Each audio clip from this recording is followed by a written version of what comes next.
All right, today we're gonna go ahead and do a drive belt as well as an auger belt replacement on a Craftsman 24-inch snowblower. It's an old one, but hopefully this video can help out some of y'all who might have to do the same thing.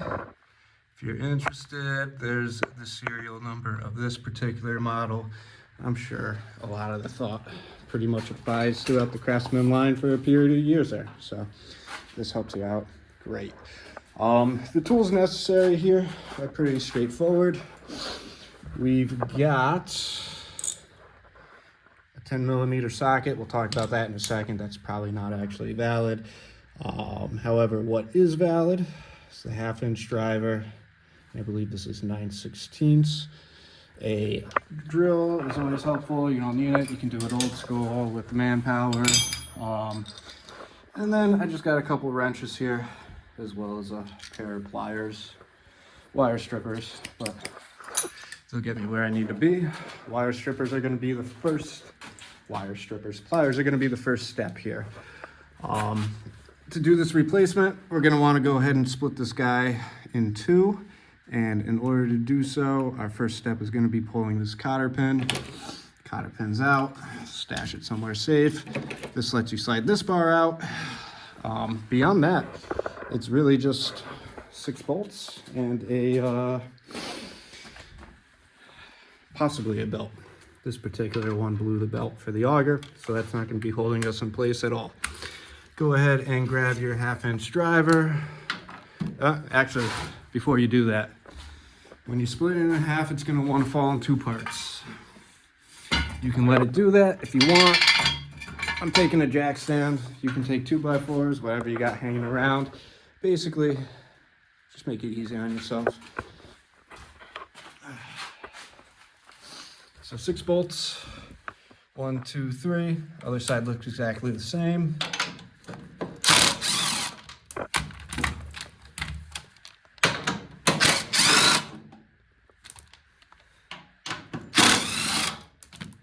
Alright, that's 3 of them. And sorry for the bad lighting over here. But these are your other 3. If you can't see it over here, like I said, it is the exact same thing as the other side.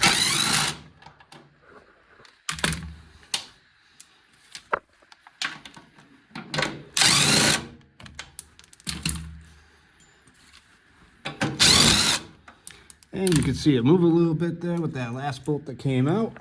That is because we are now 2 separate machines. We do need to go a little bit deeper here. Some of what we need to get to is underneath this little plastic cover. It's your shear bolt storage if you utilize it.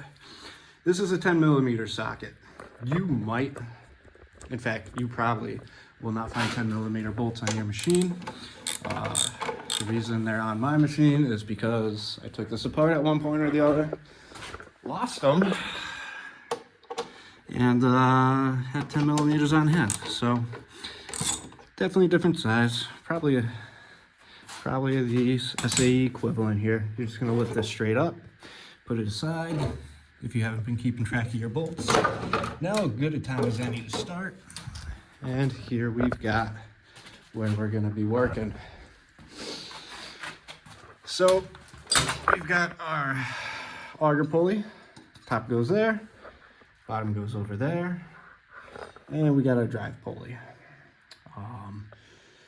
We're gonna do them both. The drive pulley obviously still exists here, whereas the auger pulley shredded itself during the last snowstorm.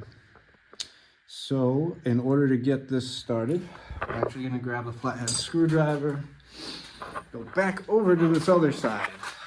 Now this is where that lighting might be rough, but in order to make room for ourselves to go ahead and get the pulley for the drive back in place here, we are going to remove this bar. It's a little C-clip, which have a tendency to fly away. You're just gonna kind of push and pull at it with your screwdriver until it's loose. I might need 2 hands for this one. Give me a second. Hopefully we're aimed well there on the tripod.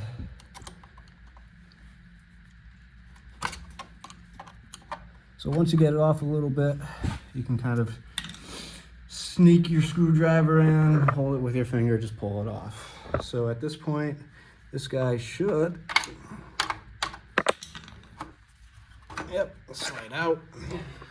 Feels a little rough. I'm guessing that's because of the belt that it ate. You can see there's lots of remnants spread across the machine of that. All right, cool. That was pretty easy. Our next step is going to be all about making our life easier. That is specifically going to be the removal of these two top pulleys. You can definitely do this without it. It takes a lot more stretching and a lot more blood, a few more cuss words, right? If you're doing it with leaving this on, you're probably gonna have to adjust this nut and pull this this guide out of the way there. Not really necessary for the way I'm doing it here. Let's go ahead and get that aimed in. So this is probably gonna, the light's not helping any, huh? Yeah. So this is probably gonna be a little bit tougher to get off. You're gonna wanna grab the crescent wrench right in between the two top pulleys there. There's hexagonal shaped thing. It's not really a nut, but you can get your wrench on it and then blast this nut off the top. That came off way easier than I expected. Keep this guy handy because you're going to be putting it right back on in a second. So at this point, this should just slide forward. It does. It's going to be helpful if I move this lower tensioner out of the way. All right, it's off. Take a look. This is slotted.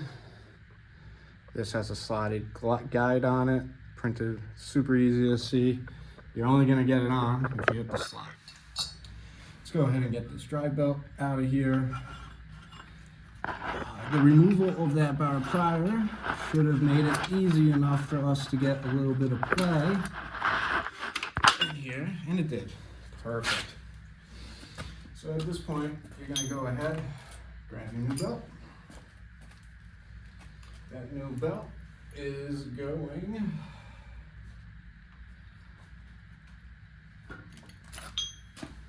right back where the old one you just took off was. This is again the drive belt, part number I'm showing on it, 579932MA. This also will take a little bit of finagling. Once again, you should just be able to slide it in from the top here. Nice and easy-ish, as easy as anything will be. A little bolt right there you gotta get around. Okay, not too bad, not too bad.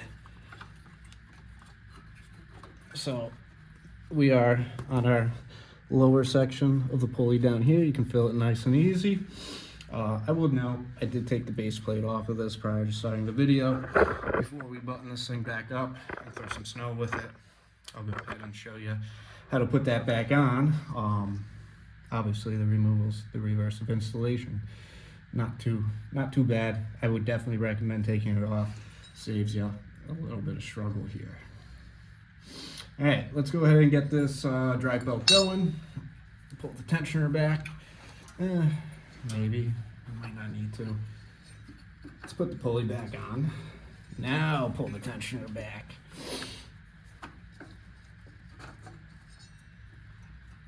Okay. Boom, we're on the tensioner appropriately, and we're gonna sock this guy back in. Like I said, this guy came off a little bit easier than I was expecting it to, so we're gonna, I don't know what torque spec is. It's a pulley, so higher than the rest, I feel like is fair. So we're just gonna give it an extra little few taps after this. I don't know if I mentioned it before, this is your 9/16. One of 2 sockets we know and 3 total that you will utilize for this. Remember to put your wrench back on the other side here, because otherwise you are spinning the shaft. You can hear compression when you move it.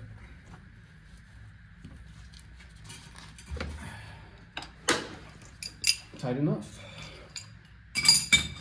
All right, so next we have a little bit more finicky part. All told, honestly, not very bad. We gotta go ahead and probably slide this guy back in. Keep this lined up. You just gotta feel around on the other side. Eventually you'll know you found the right spot.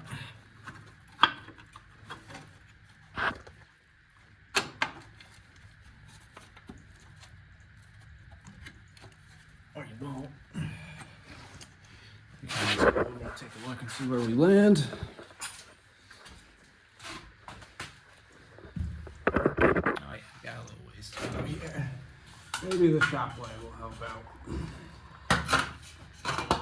Or just find us. Oh, you can see it getting in there.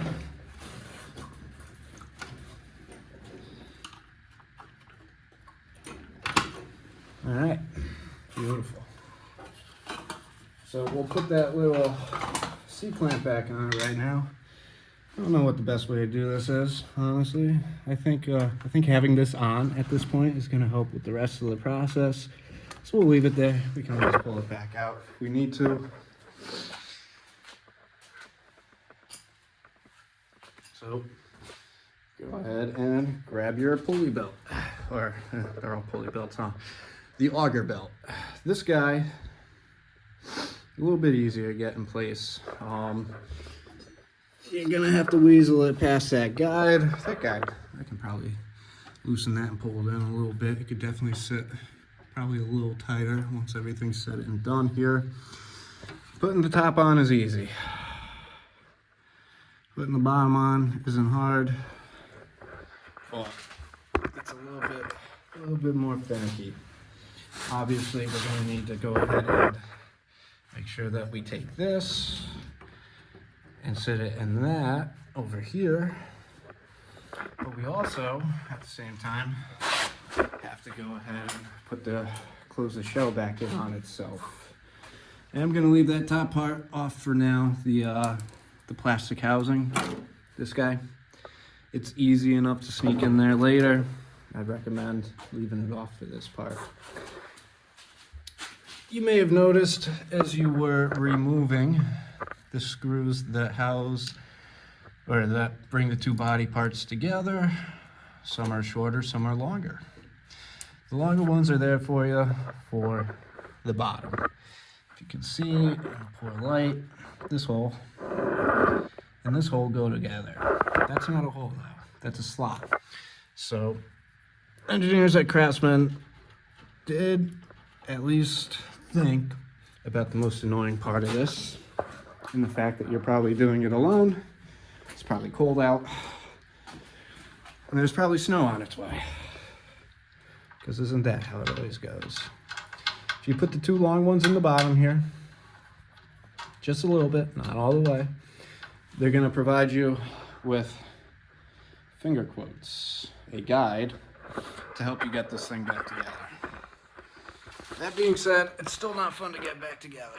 You have to remember to hit make sure you get your pulley seated on the bottom thing there, flat bottom pulley. And then you have to be able to slap the whole thing back together. Doing this with the camera is going to be terrible. Let's see how it goes. This is why that jack stand at the back is super helpful here too. Okay, we're getting there.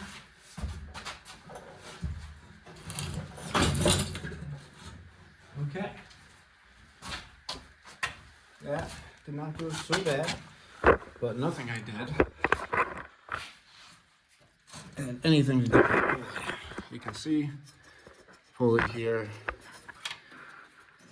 It's not on, period. So we gotta back it out. So we gotta kind of lift slot the belt into the pulley. You know what's probably easier? You know what's probably a million times easier? Take your pulley off the top. Set it down here on the bottom. We are gonna have to loosen that pulley arm now, but like in the scope of things, actually we won't either. Yeah, slide it on the bottom first, come around, go to the top. Now you put the two pieces together. You want to stay on this side, right? This is a tensioner that only engages when you pull the cord to go ahead and tell the auger to or the cord, the lever to tell the auger to go ahead and turn on. So at this stage, we can try to make sure it sits as deep as it can. That looks good. Let's go ahead and grab our 1/2-inch driver. We're gonna make this tighter, but not too tight. Same thing on the other side.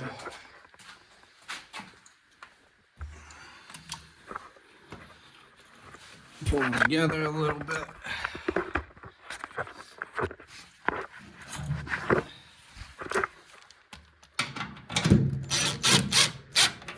Okay.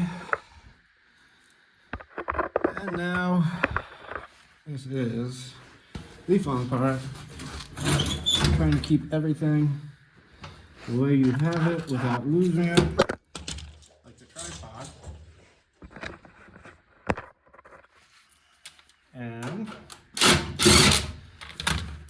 get the rest of these bolts in. There's another great way to do it. If you got an extra set of hands hanging around, there we go. An extra set of hands will be extremely helpful if you got them. But if you don't, you don't need them. You got it. Let's go ahead and hope this other side sat well. It did not. I don't know if you can see. This is supposed to be behind this, but we might be able, yeah. One advantage of this machine is it's an old one, and because of that, just loosening the other side a little bit. There's a little bit of play in everything. I think this blower came, well, I know this blower came to me from my father. I couldn't tell you how old it is. I'd say 20 years at a minimum. We can look at the serial, right?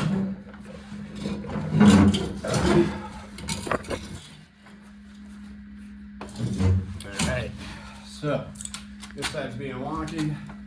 It's okay. We're just gonna go ahead and loosen that other top bolt I had put in. Because that was likely what was keeping us from hitting the line we need here.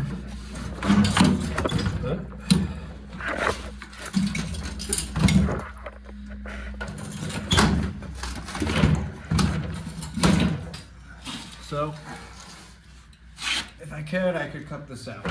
Maybe I'll fast forward it. This is just what it is. It's a little bit finicky. It's totally doable for one person. But it's gonna take a little bit of effort to get it going. So, put the camera down. I'll focus on what I'm doing. And we'll get through this.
All right. So fast forward mode should be over. We managed to slot. Now we're just screwing back in here.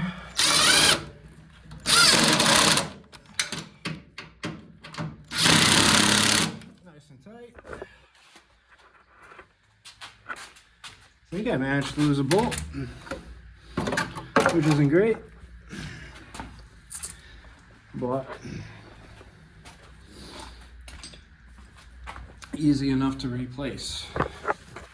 Should have 6, currently only have 5. Chances are once I move it, I'll go ahead and see what I need. I can always get that back on there without having to take anything back off here. Next thing we gotta do is go ahead and, just make sure your belts are good, right? This is definitely on both. We gave it a little spin, it's on its track. Our drive belt is good there as well. The drive belt's on the inside of this pulley. The auger belt outside of that one, because when we squeeze our auger handle, it's gonna put pressure on that, engage it. We're gonna throw some snow. Let's go ahead and put our replacement shear bolt storage back on here.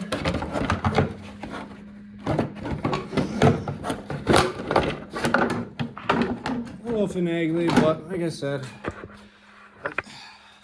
it's easier to do this bit last. Here's my 10mm socket. Like I said, yours is probably going to vary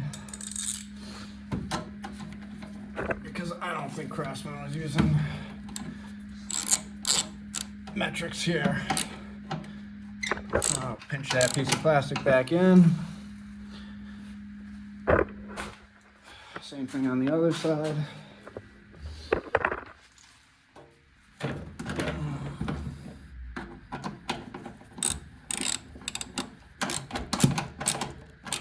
All right, one more thing to do. Cotter pin. And we're gonna reassemble this guy. Try to line it up the best you can for yourself. Can we even see what I'm doing? No, we can't. So we're gonna stick the cotter pin once these 2 holes line up. That's as good a guess as any. I got super lucky, super lucky. All right, so our snowblower, which previously did just fine driving itself, now should have a better drive available to it and should actually throw some snow. We can go ahead and give it a quick test. I had about, I don't know, like 1.5 feet here. 2-3 weeks ago, I bought enough snow to test. All right, don't forget to take yourself off the jack stand. Craftsman. Oh, we almost forgot this plate. To put this back on and or take it off. Flip it. This is the area we'll be covering. This is what we'll be covering it with. There's 2 screws here on mine. It does look as though there's screws available. Looks like it's probably 4 screws total on a machine that's in perfect shape. This machine is not in perfect shape. So I'm just gonna back these screws out a little bit. They're probably backed out far enough. Slot those 3 little holders in. Give it the old tap. We're gonna tighten those screws. Grab the slightly smaller crescent here.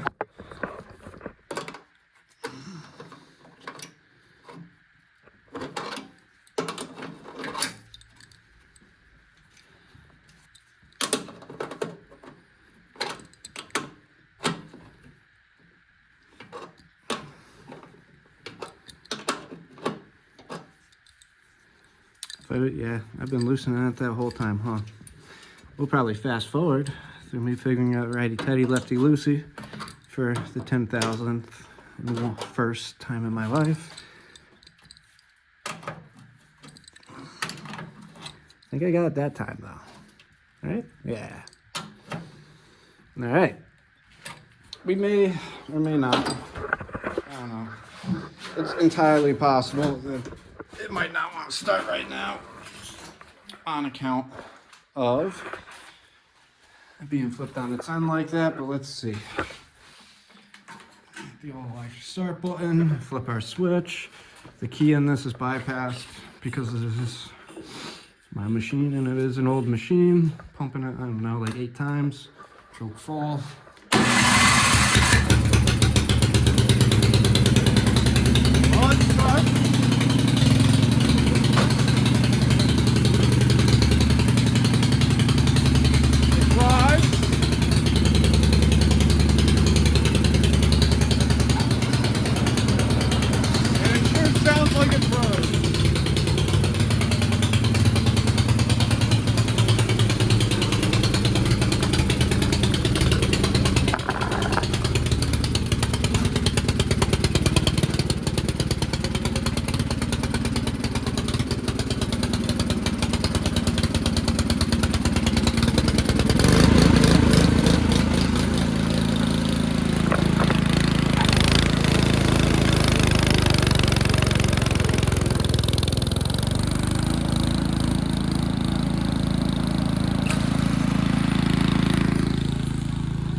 And that's about all I needed to see from that. So the next time I kick it over, we'll go ahead and be able to throw some snow.